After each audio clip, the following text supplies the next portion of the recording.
Hi, it's Rachel here. Welcome to all my new subscribers. Tomorrow I'm heading out to Australia and I just wanted to do a quick video. Of course, I haven't packed my suitcase and it's 4 o'clock in the afternoon. Of course, I had to make myself a travel journal at the last minute, and so that's what I've been doing, mucking around all day, doing that sort of thing. So I'll show you quickly the journal. I won't show all the pages, and then I'll show you what I've prepared to take away with me. So this is an old book that I found at an antique market a while ago, and it dates to 1930, and I really liked the cover. It was already like this with this beautiful image, so I only did minimal sort of decoration on it because I didn't want to cover it. So I just stuck this piece of lace and then a little bit of William Morris washi and this lovely stamped piece by Homestead Treasures. And I kind of did it because I'm going to Sydney. I kind of did it a little bit Australian. So this is the first page, just a sort of envelope, and then I used a lot of Tim Holtz papers. And I just, when I go to Sydney, I always think about the sea. So even though this is not a painting of Australia or anything, it could be. So it just kind of reminded me of the sea. So I just did a random mix. Oh, these are the really cute Snugglepot and Cuddle Pie, I think. Very cute Australian story that we used to read when we were little. And just some mixed pieces of paper. And this is a gorgeous old French storybook that I bought from a lady in France about a koala, so I thought that was really cute. And some of the original pages in the book, one of my scanned doilies, just some public domain botanical images. I can't remember who I bought this digital kit from. This was actually Sydney Harbour in the 1800s, so I thought that was a pretty cool picture. A beautiful old handwritten Italian sonnet page, an old drawing of a platypus. So you can see, that was one of the pages from the book. So you can see I did quite a lot of Australiana wattle. Oh, that one's upside down. How did I do that? Is that one upside down? Something's upside down. Uh-oh. Doesn't matter. Doesn't matter. Oh, I see. He's not really upside down. Okay, doesn't matter. So that's the other side of that other paper, and another old painting, probably more England than Australia, but you know, my grandparents came from England, so that's okay. Doily, the other side of the book page, crocodile, naughty crocodiles in Australia. That was so cute, and very old photo of a koala. Actually, I haven't shown this to Lulu yet. That's an old map of Sydney Harbour. And then just a stamped envelope. Now I haven't decided what to do with this because I haven't stamped the other side. I may stick it onto a page and decorate that side, but I haven't decided, so it's floating at the moment.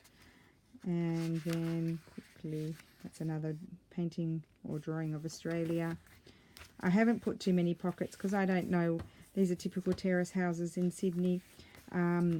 I haven't decided how I will use it. So there's Captain Arthur Phillip, very famous painting. Some botanical drawings from when the Cook's expedition went to Australia. Tsunami Rose, my favourite birds, cockatoos. I just love them.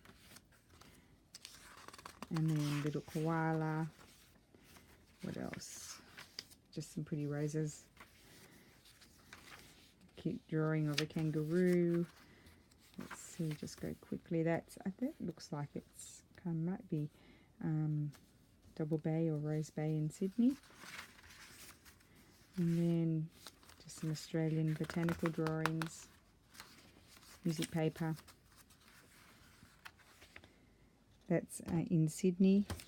And then galahs, cousins of the cockatoo. Just one of those New York Public Library images that I love.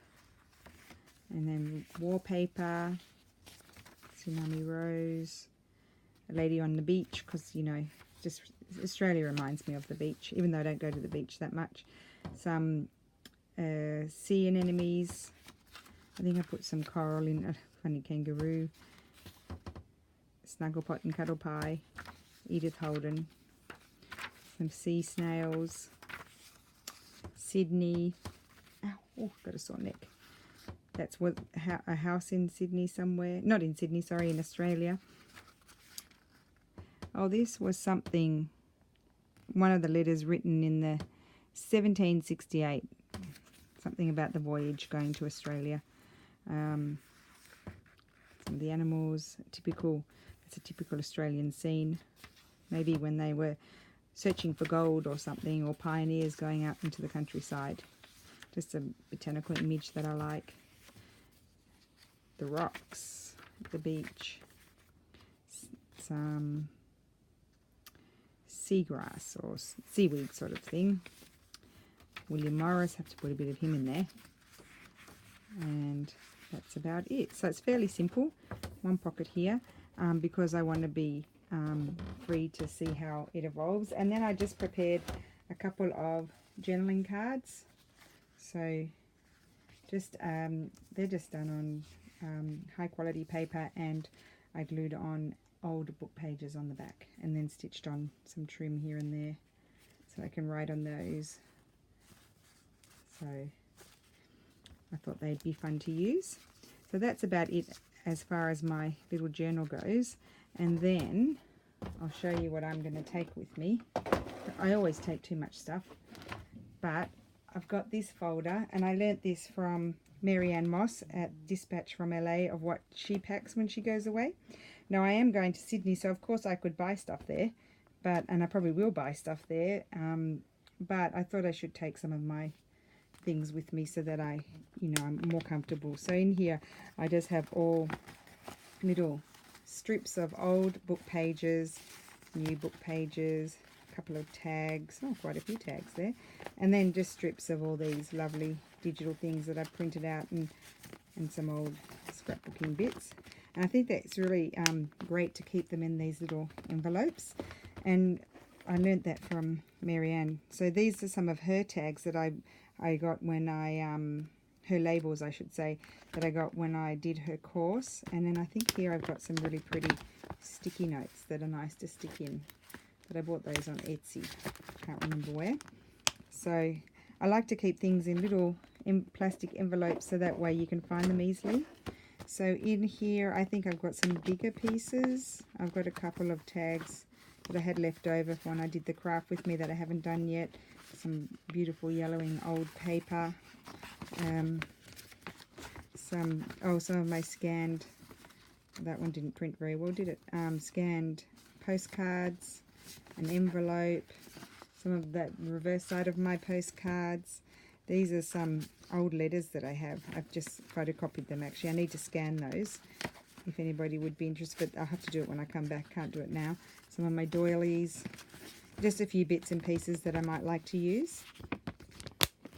And then, I got this. This is for what I used, thank heavens, when I went to Florence, because of course I'm always behind, and so I just quickly write notes in there. Probably take a smaller one really. I might do that. And then I love this eco paper. That's nice to tear up, and my phone's making a noise. It's nice to tear up and glue onto pages. And then I'll take a glue stick.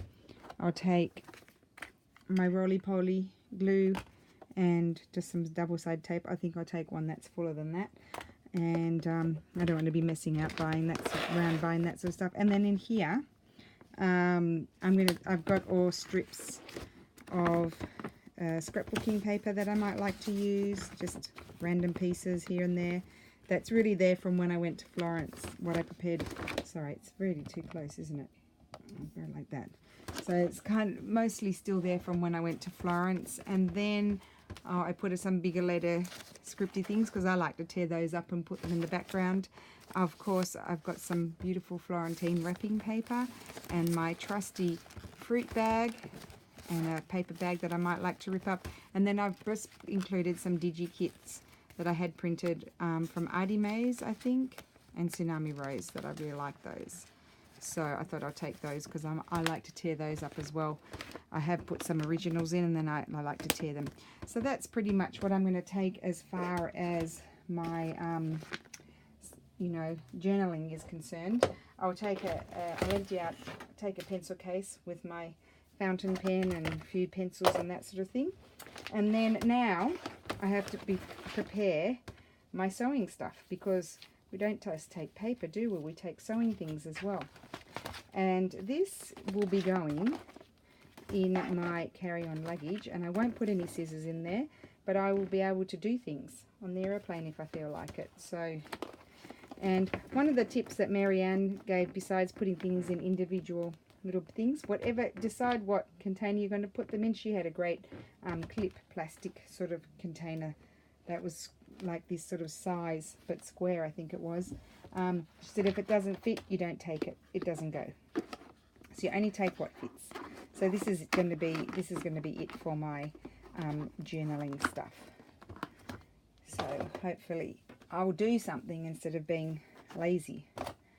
So that can go, that'll go in the hand luggage, so that can go in my bedroom. And I've taken out that big one.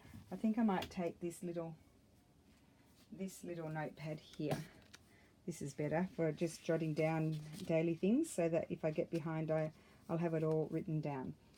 So that's it for now. I need to go and prepare my sewing bits that I need to take, and then it might be a good idea to pull out the winter clothes. It is so hot and humid here. Well, actually the temperature is not that high, but it's really humid, so it's headache material. So I'm kind of looking forward to going to the cooler weather. So hopefully you'll hear from me when I'm in Australia, and I will be back soon. Bye.